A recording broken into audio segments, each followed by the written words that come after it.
Hi friends, అందరికీ నమస్కారం. Doctor Vedavyasa గారు అందించినటువంటి సంబల ప్రభువు అనే గ్రంథాన్ని స్వాధ్యాయం చేసుకుంటున్నాం ఫ్రెండ్స్.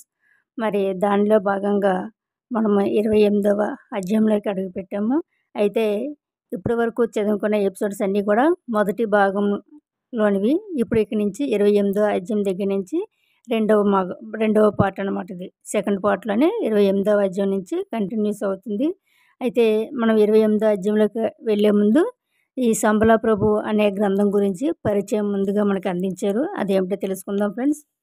పూజ్య గురుదేవులు వేదిక్ యూనివర్సిటీ అధ్యక్షులైనటువంటి డాక్టర్ ఎక్కిరాల వేదవ్యాస గారు రచించిన సంబల ప్రభువు అనేది ఒక అపూర్వమైన తాత్విక నవల, ఇంకా విశ్వశ్రేయ కావ్యం అన్న సూక్తికి అక్షరాల తెగి ఉన్నది. ఇది అన్ని దేశాల వారికి అన్ని కాలాలలోనూ అనుసరణీయమైనటువంటి దివ్య సందేశాన్ని సాహిత్యపరంగా అందిస్తుంది. అయితే ఈ నవలలోని ప్రధాన పాత్ర లామా దోర్జీ చోగ్యాల్ మహాశయుడు జపించేటువంటి మంత్రం ఓం మణి పద్మోహం. ఈ యొక్క మంత్రం ఈ నవలకు నాయకం అన్నమాట.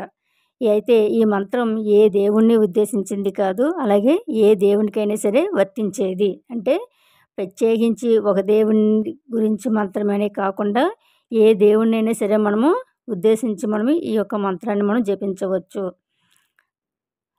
అయితే ప్రత్యేకించి ఏ ఒక్క మతం వారికి కూడా చెందింది కాదు అని చెప్తున్నారు. ఇంకా మతానికి అతీతంగా మానవుల్లోని ఆధ్యాత్మిక శక్తిని వెలిగించేది ఈ యొక్క మంత్రం. అష్టదళ పద్మం వంటి హృదయ పద్మంలో మణిలా వెలిగేటువంటి అంతర్యామి కొరకై అన్వేషణ ఈ నవలకు మూల సూత్రం. ఏ మతం వారైనా సరే కాదనగలరా? అయితే ఈ నవల అల్లిన ప్రణాళిక అద్భుతం. విభిన్న దేశాలకు చెందిన వివిధ మతస్థులు ఒక బృందంగా ఏర్పడి ఒక టిబెటియన్ అయినటువంటి లామా గురువు పర్యవేక్షణలో సాగించినటువంటి ఈ సాహసయాత్ర, దీనిలోని ప్రధాన ఇతివృత్తం బాహ్య దృష్టికి ఈ యాత్ర హిమాలయ శిఖరాల్లో సాగే యాత్రలాగా వర్ణిస్తూనే, అంటే బయట ప్రపంచానికి యాత్ర హిమాలయ శిఖరాల్లో సాగే యాత్రలాగా వర్ణిస్తూనే అంతర్లీనంగా ఒక మహాయోగి లోపల జరిగేటటువంటి యోగ సాధన మార్గాన్ని ధ్వనిగా సూచించటం అన్నది ఈ నవల్లోని గొప్ప విశేషం. మనకేం చెప్తున్నారు దీనిలోని అంటే ఈ యొక్క గ్రంథంలోని ప్రధానంగా బాహ్యంగా మనము తెలుసుకున్నది ఏంటి? ఒక సాహసయాత్ర అంటే ఇది హిమాలయ పర్వతాలు, హిమాలయ శిఖరాలని చూసొద్దామనేసి అని ఒక బృందంగా ఏర్పడ్డారన్నది మాత్రమే తెలుసు. కానీ మనం బాహ్య అంతర్లీనంగా గుర్తించగలిగితే కనుకైతే ఒక మహాయోగి లోపల జరిగేటటువంటి యోగ సాధన మార్గాన్ని ధ్వనిగా సూచించటం అనేది ఈ నవలలోని గొప్ప విశేషం అని చెప్తున్నారు. నవల రూపంలో ఎంతటి ధ్వని కావ్యం ఈ అరవిందుని సావిత్రి తర్వాత ఇటీవల ఆధునిక కాలంలో మరి రాలేదేమో. మరి ఇంకొక విశేషం, ఏ ఒక్క మతాన్ని కూడా సమర్థించకుండా మిగిలిన ఏ మతాల వారికి కూడా కోపం రాకుండా భారతీయ ఆధ్యాత్మిక సత్యాన్ని, తత్వాన్ని విశ్లేషించిన రచయిత గడుసుతనాన్ని కూడా మనం ఈ నవల్లో చూడగలం. అన్ని మత గ్రంథాల్లోనూ సృష్టి, ప్రళయం, ప్రతిసృష్టి అనే వర్ణన తప్పనిసరిగా ఉంటుంది. అయితే ఈ కాలచక్రం యొక్క నిర్మాణమే అన్ని మత గ్రంథాలకి ప్రాతిపదిక అనుకున్న అలా అనటంలో తప్పు లేదు. ఈ కాలచక్రం యొక్క నిర్మాణమే అన్ని మత గ్రంథాలకి ప్రాతిపదిక అనుకున్నా సరే, అలాగ అనుకున్నా సరే తప్పు లేదు అని చెప్తుందన్నమాట. అయితే భగవంతుని యొక్క కరుణతో సృష్టి, మానవుని అల్పత్వం వల్ల వారి దుర్మార్గాల వల్ల ప్రళయం, మళ్ళీ ఒక భగవత్ అవతార పురుషుని కృషితో జరిగేటువంటి ప్రతి సృష్టి అనేది ఈ సంబల ప్రభు నవలలో ఈ చక్రీయ నిర్మాణాన్నే సూచించారు గురుదేవుల వారు. అయితే ఇది ఒక మహాయోగి ధ్యానంలో పొందిన దర్శనంగా వర్ణించటం ఇంకొక గొప్ప విశేషం. భారతీయ వేద శాస్త్రాలన్నీ కూడా ధ్యానమే సృష్టికి మూలమని చెబుతున్నాయి.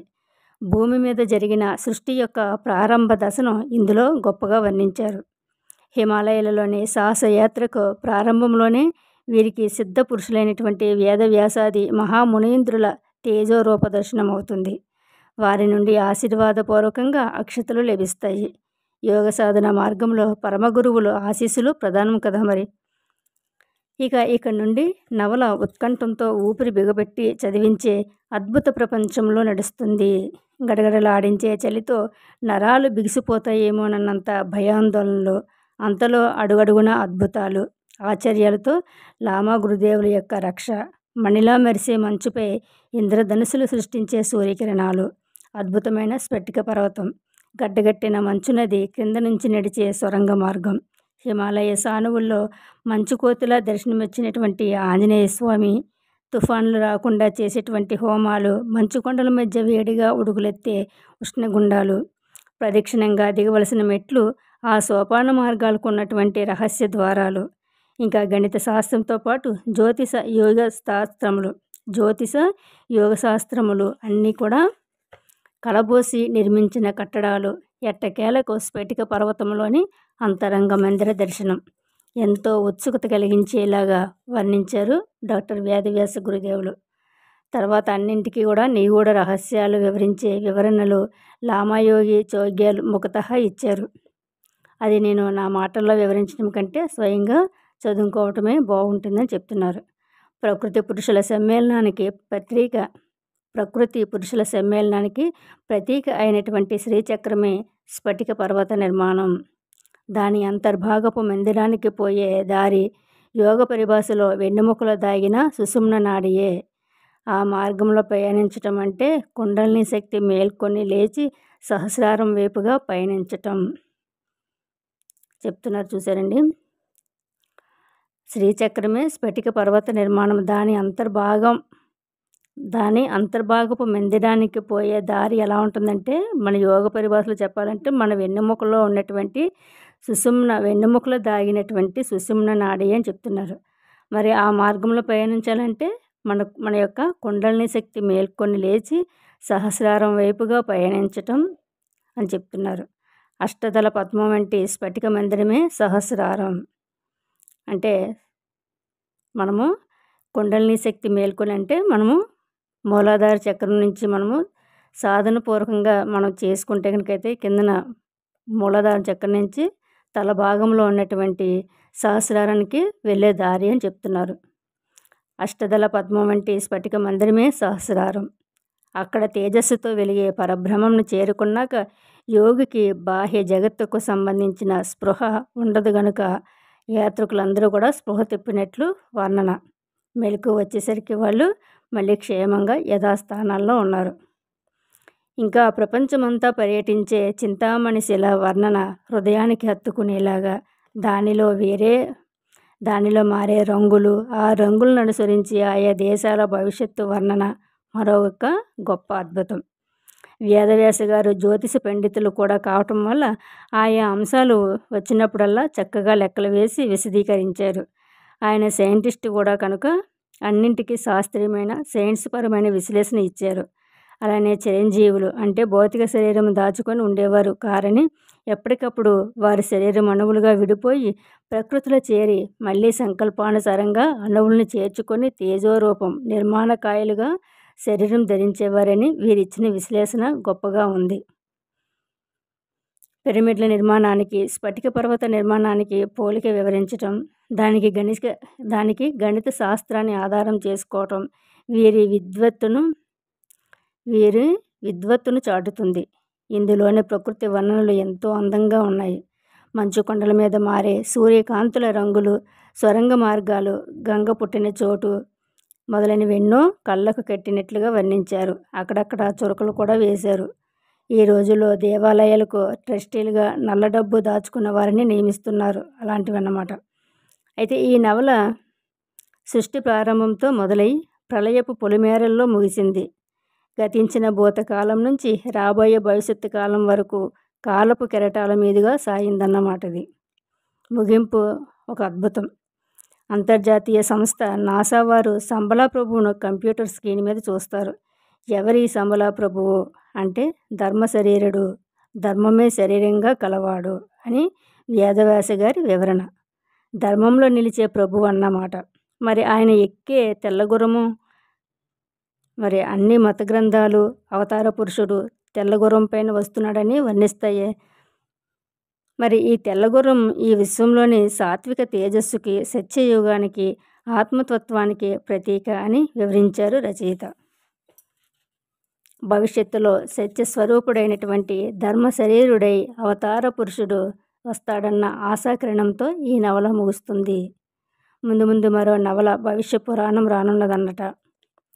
ముందు మరో నవల భవిష్య పురాణం రానున్నదట. దానిలో ఇంకా ఎన్ని అద్భుతాలు, ఎన్నెన్ని యోగ రహస్యాలు ఉంటాయో మరి వేచి చూద్దాం. అయితే సంబలా ప్రభు వంటి మహిమాన్వితమైన నవల వ్రాసిన గురుదేవులైనటువంటి డాక్టర్ వేదవ్యాస గారికి అభినందనీయులు, పూజనీయులు తెలుపుకుంటూ మనము ఈ యొక్క తర్వాత అధ్యాయంలోకి మనము వెళ్ళిపోదాం ఫ్రెండ్స్. అయితే ఇంకా తర్వాత అధ్యాయంలోకి వెళ్ళేటప్పుడు మనతోటి ఒక మాట చెప్తామని చెప్తున్నారన్నమాట. మీతో ఒక మాట అనేసి.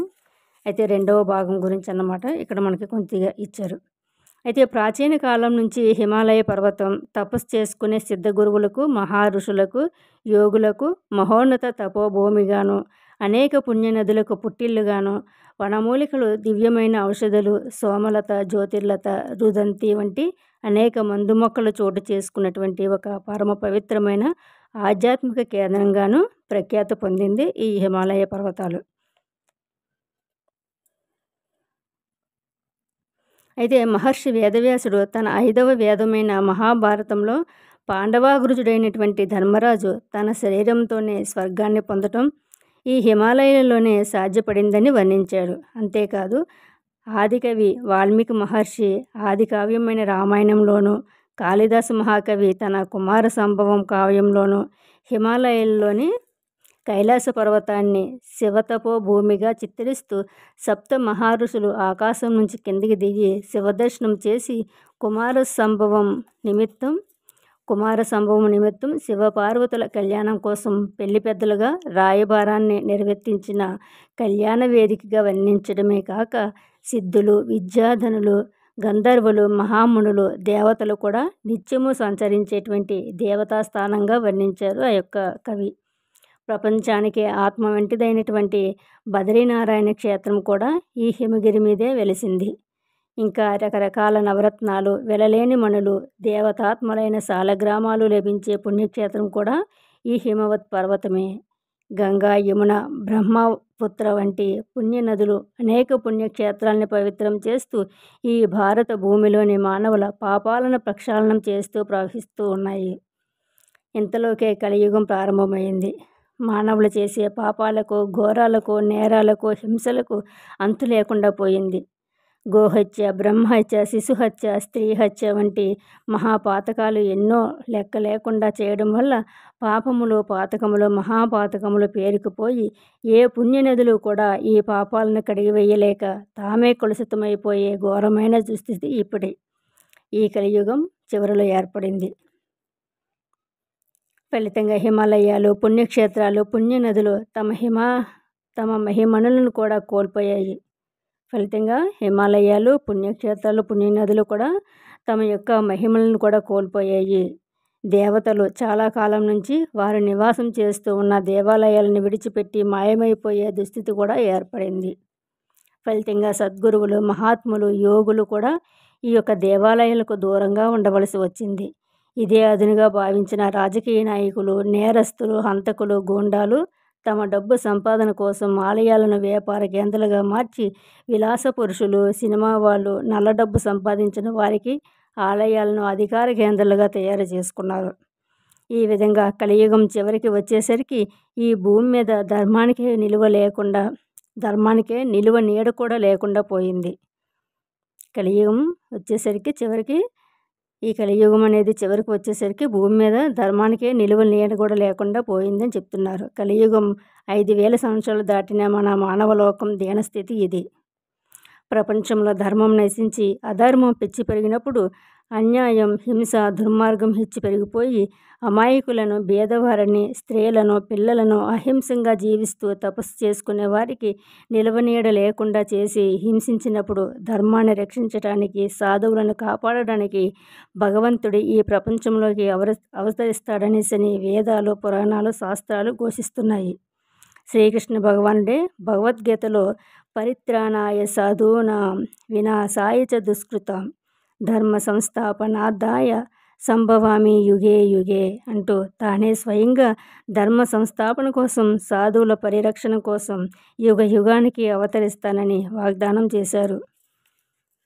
ఇలా భగవంతుడే కాకుండా అనేక మంది కారణ జన్ములు, సిద్ధ పురుషులు, యోగులు, పరమ గురువులు కూడా ఈ కలియుగం చివర వచ్చే యుగసంధిలో అవతరించారు.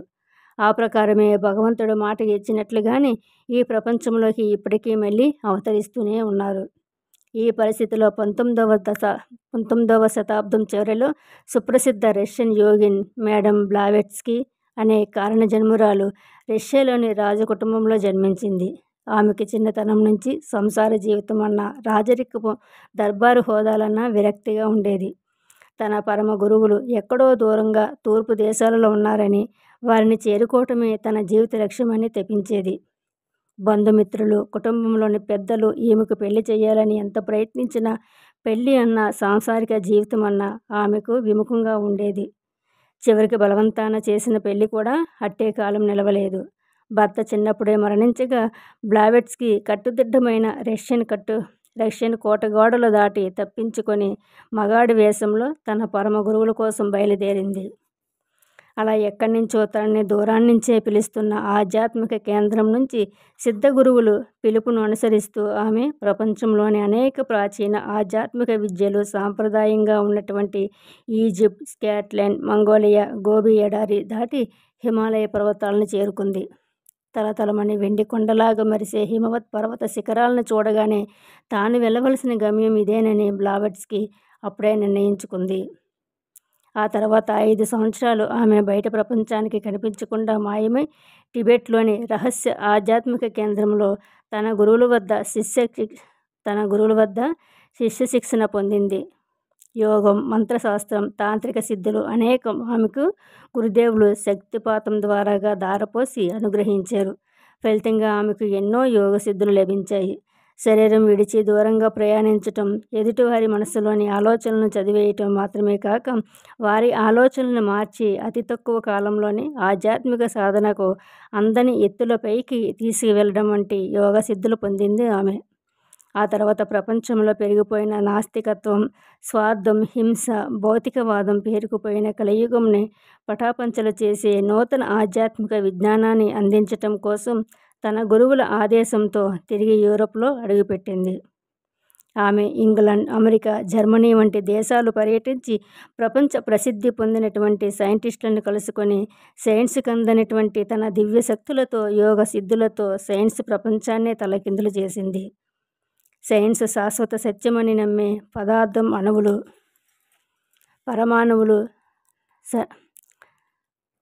పరమాణువులు నశింపు కాని శాశ్వత యథార్థాలను నమ్మే మూఢ విశ్వాసాన్ని భగ్నం చేసింది.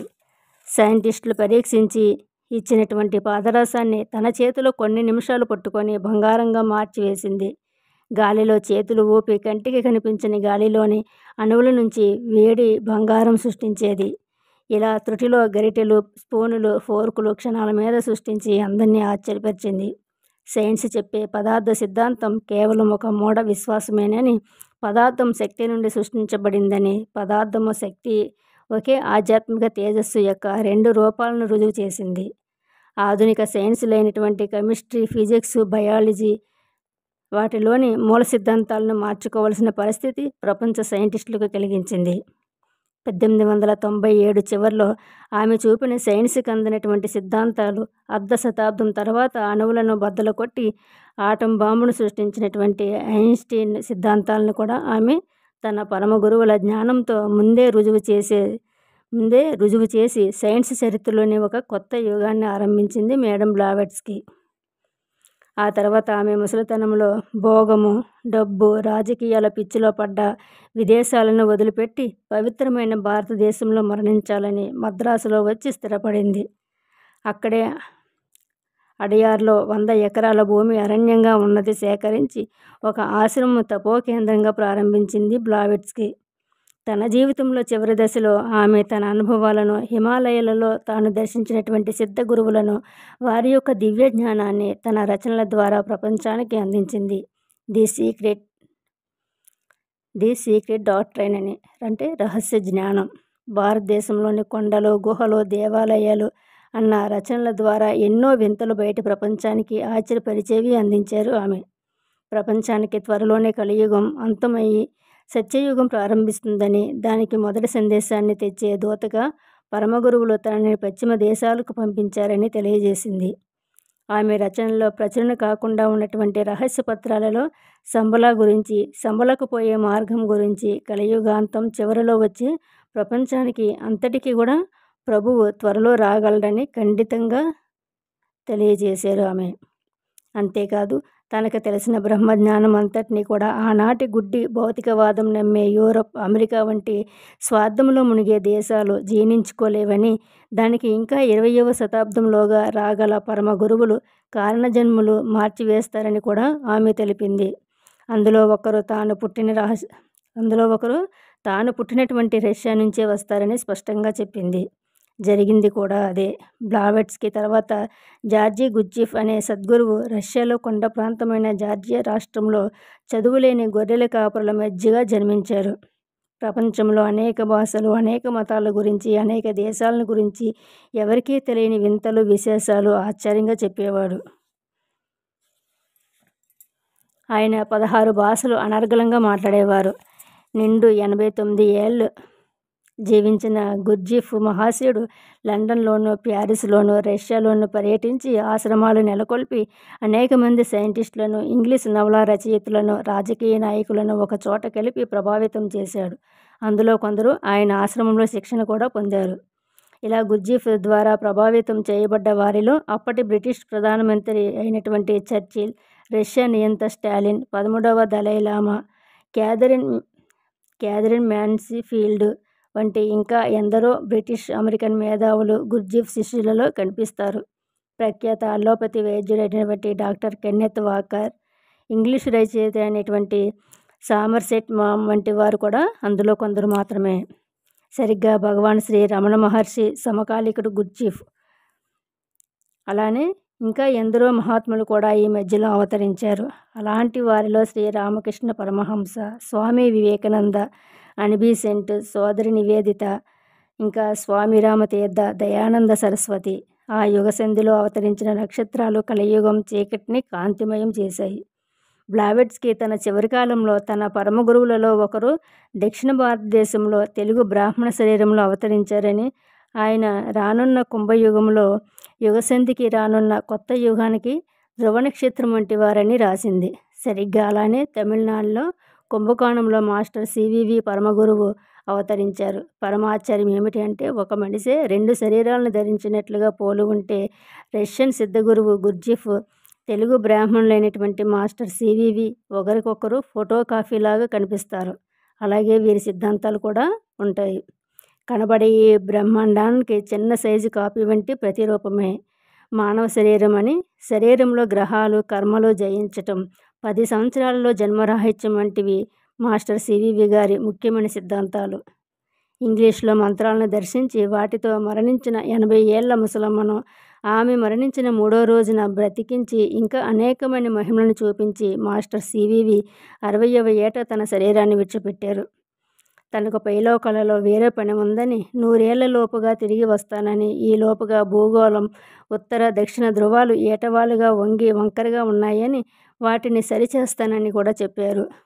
అప్పుడు భూమి మీద సునామీలు, భూకంపాలు ఏర్పడగలవని, ఇవి రానున్న నూతన సత్యయుగానికి ప్రారంభ సూచికలు కాగలవని మాస్టర్ గారు తన డైరీలలో గుప్త రచనలుగా మన కోసం విడిచిపెట్టి వెళ్ళారు.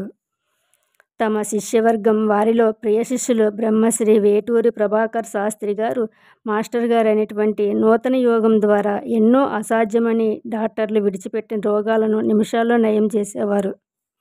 డాక్టర్లు ఇంకా ఆ రోగం నుంచి విముక్తి అవ్వదు అనేసి ఎన్నో అసాధ్యమని చెప్పేసి విడిచిపెట్టిన రోగులను కూడా నిమిషాల్లోనే నయం చేసేవారట. మాస్టర్ సివివి ప్రపంచానికి ఇచ్చిన ఈ నూతన యోగంలో అనేక ఆశ్చర్యకరమైన విషయాలు కనిపిస్తూ ఉంటాయి. అందులో మొదటిది, ఈ మానవ శరీరం బయట కనిపించే విశాల విశ్వానికి చిన్న సైజు ప్రతిరూపం అన్న విషయం. అందుకనే బయటి విశ్వంలో జరిగే మార్పులన్నీ కూడా ఆకాశంలో ఎగిరే పక్షుల ప్రతిబింబం, చెరువులో కనిపించినట్లు మనిషి శరీరం మీద ప్రతిబింబిస్తాయి. ఈ విశాల విశ్వం ఒక గడియారం వంటిదైతే మనలోని విశ్వం చేతికి పెట్టుకునే రిస్ట్ వాచ్ వంటిది. రెండింటిలోనూ టైం ఒకటే, సైజు మాత్రమే తేడా.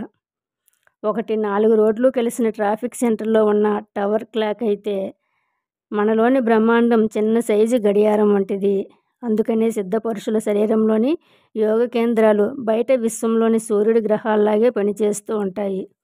దీనివల్ల మాస్టర్ యోగం ప్రకారం మానవ శరీరంలోని యోగ చక్రాలు 7 దీనివల్ల మాస్టర్ యోగం ప్రకారం మానవ శరీరంలోని యోగ చక్రాలు 7 వారాలకు అధిపతులైనటువంటి సూర్యుడి నుంచి శని వరకు కూడా వారాధిపతులైన 7 గ్రహాలు. ఇవి మాస్టర్ సివివి అనే గ్రంథంలో ఇంకా వివరంగా చూడవచ్చు. ఇంద్రధనుస్సులోని 7 రంగుల వలె పరమాత్మ యొక్క 7 రకాల కిరణాల ద్వారా దిగివచ్చిన పరమ గురువులే సప్త మహర్షులుగా మొదటి కృతయుగంలో మానవజాతికి వేదాలు, సైన్సులు, యోగశాస్త్రము, మంత్రశాస్త్రము అన్నింటినీ కలిపి ఆత్మ విద్య ద్వారా బ్రహ్మజ్ఞానము ఇవన్నీ కూడా జంతు దశలోని మనిషికి రుచి చూపించారు.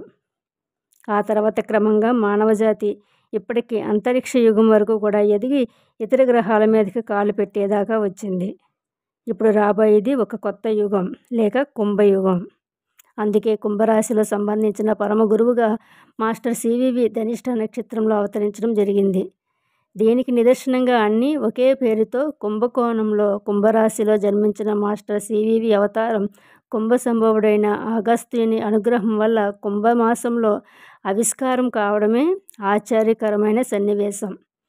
ప్రపంచంలో కుంభరాశికి సంబంధించిన రష్యాలో పుట్టిన సద్గురువులే మేడం బ్లావెట్స్కీ, గుర్జీఫ్, ఇంకా ఔస్పెన్స్కీల గురు పరంపరంగా రావడంలో విశ్వాత్మ యొక్క సంకల్పం ఇదే. ఇంగ్లీష్లో మంత్రాలు కేవలం 3 సార్లు ఉచ్చరించడంతోనే మనిషి యొక్క పూర్వజన్మ కర్మలన్నీ నశించి 10 సంవత్సరాల్లోనే మోక్షం సిద్ధించే వాగ్దానం అభయంగా ఇచ్చారు మాస్టర్ సివివి. ఈ పరంపరలోని వారైన వేటూరు ప్రభాకర శాస్త్రి గారి ప్రజ్ఞా ప్రభాకరం అన్న గ్రంథంలో మాస్టర్ గారి యొక్క దివ్యానుగ్రహంతో చేసిన అనేక మహిమలు, రోగ నివారణ వంటివి నేటికి చూడవచ్చు.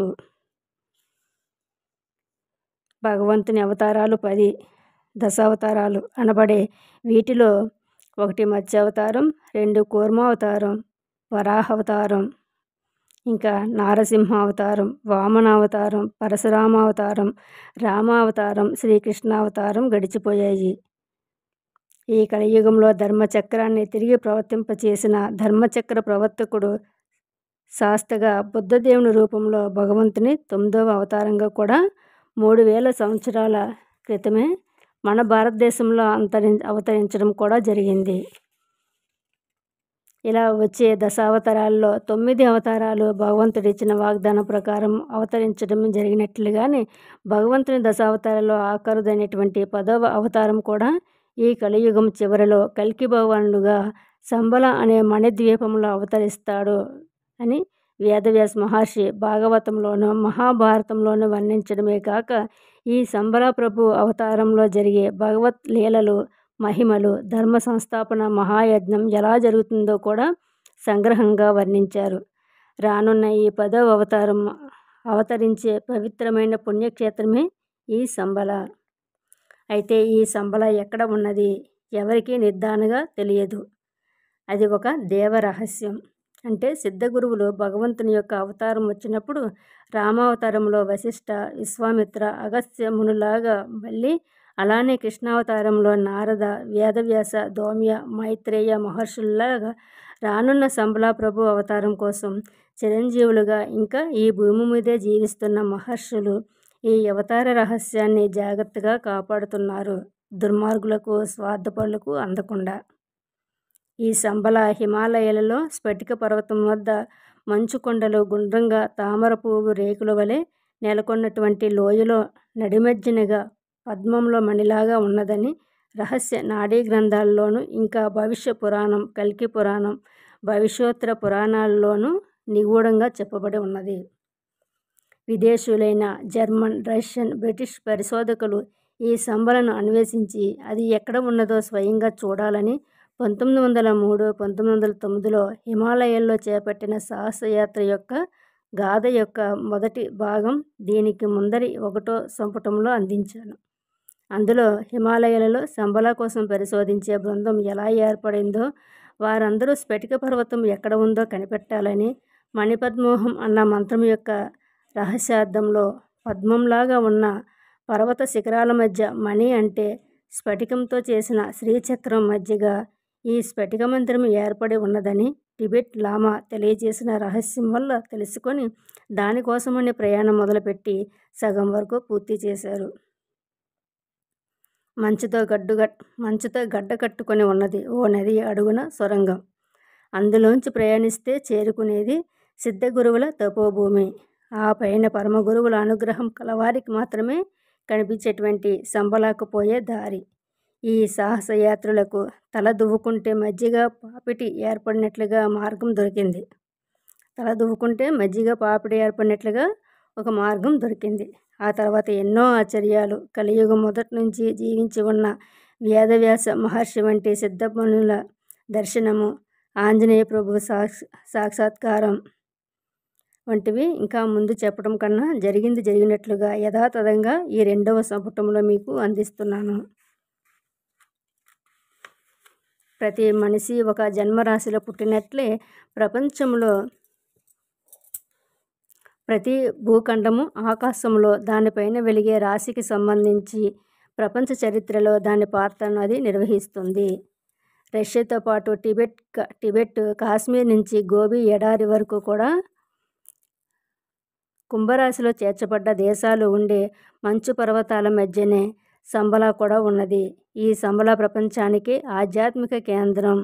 ఈ కేంద్రానికి బాహ్యంగా బయట కనిపించే చిహ్నం మంచు కొండల మధ్య స్ఫటికంతో ఉన్న స్ఫటిక పర్వతం ప్రత్యక్ష సాక్షి. ఈ స్ఫటిక పర్వతంలో రహస్యంగా నిక్షేపించి ఉన్నటువంటి స్ఫటిక మందిరం యొక్క ప్రతిరూపమే ఆదిశంకరుల నుండి అందరూ కూడా శంకర పీఠాధిపతులు పూజించేటువంటి స్ఫటిక శ్రీచక్రం. ఈ స్ఫటిక మందిరం కోసం అన్వేషణ కథయే ఇది. ఇందులోని పాత్రలు కల్పితాలే కానీ వారి వెనుక యథార్థమైన శాస్త్ర రహస్యాలు, సైన్స్ విశేషాలు, యోగ రహస్యాలు, ఇంకా రంగురంగుల పూలమాలలుగా కట్టి ప్రతి వారు కూడా చదువుకునేలాగా ఆసక్తి కోసం నవలా రూపంలో పాఠక లోకానికి అందించడం జరిగింది. దీనిని కేవలం కథలాగా కాకుండా రానున్న 10వ అవతారమైన సంబలా ప్రభు యొక్క అవతార రహస్యానికి సంబంధించిన దేవరహస్యంగా గ్రహిస్తారని ఆశిస్తూ అనేక అమూల్య రహస్యాలను పాఠకుల ముందుంచుతున్నాము. దీనివల్ల ప్రపంచానికి ఇంకొక ఉపయోగం కూడా జరగాలని కోరుతున్నాను. అదేమిటంటే ప్రపంచంలో రానున్న ఈ అవతారమూర్తి కోసం ఎంతోమంది భక్తులు ఎదురు చూస్తున్నారని తెలిసి అమాయకులను, విశ్వాసం గల మంచివారిని దోపిడీ చేస్తూ డబ్బు దండుకోవాలని మేము కల్కి భగవానులం అంటూ తయారైనటువంటి దొంగలు అనేక మంది అరెస్ట్ కావటం, చివరికి పోలీసు బందీలుగా మనం రోజూ చూసే టీవీ, న్యూస్ మీడియాలో కనిపించే సత్యం. ఇలాంటి మోసగాళ్లకు తెలియని రహస్యం ఒకటి ఉంది. అదేమిటి అంటే సంబలా ప్రభువు అయినటువంటి కల్కి భగవానుని అవతారం ఇక్కడ మన జిల్లాల్లో, ఈ మైదానాల్లో ఎక్కడా పుట్టడం అనేది జరగదు. ఆయన అవతరించేది కేవలం హిమాలయ పర్వతాల్లోని గాఢమైన మంచు కవతల స్ఫటిక పర్వతం అవతల ఉత్తరంగా ఉన్నటువంటి సంబలాలోనే.